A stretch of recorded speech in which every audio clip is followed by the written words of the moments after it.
చంద్రబాబు నాయుడు గారు తన ఈ మధ్యకాలంలోనే నిన్ననే కలెక్టర్ల సదస్సు జరుగుతూ ఉన్నప్పుడు తన నోట్లో నుంచి వచ్చిన కొన్ని మాటలు ఆశ్చర్యం కలిగించాయి. ప్రజల్లో గ్రాఫ్ చాలా పడిపోతా ఉంది, దానికి కారణం కలెక్టర్ల పనితీరు సరిగ్గా లేదు అని చెప్పే పరిస్థితిలో చెప్తా ఉన్నాడు. పొద్దున పేపర్ చదివితే అయ్యో అని మొత్తుకున్నాడు. కలెక్టర్ల గ్రాఫ్ బాగలేక కాదు స్వామి, నీ గ్రాఫ్ బాగలేక పడిపోతా ఉంది, నీకు అర్థం కావడంలా.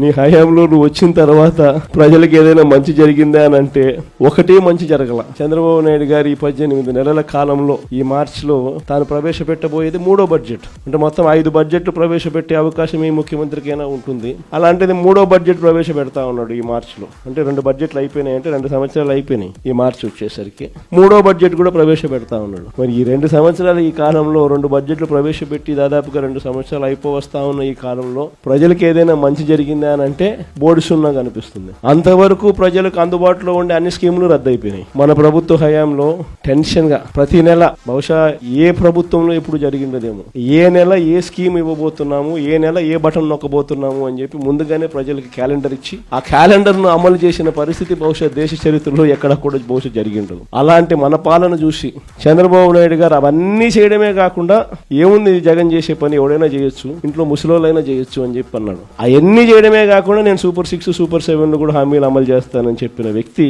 ఈ 22 ఏళ్ళు కావస్తా ఉన్న ఈ సమయంలో చంద్రబాబు నాయుడు గారి హయాంలో జరిగింది ఏమిటి అని అంటే అన్ని పథకాలు, గతంలో జరిగే అన్ని పథకాలు రద్దు కావడం, సూపర్ 6 సూపర్ 7 మోసాలుగా మిగిలిపోవడం, పైగా వ్యవస్థలన్నీ పూర్తిగా నీరు గారిపోవడం, నిర్వీర్యమైపోవడం. ఈ 3 చూసాం మనం. అందుకే చంద్రబాబు నాయుడు గ్రాఫ్ ఈ రోజు ఎంత లేపినా కూడా గ్రాఫ్ లేయడంలా పైకి.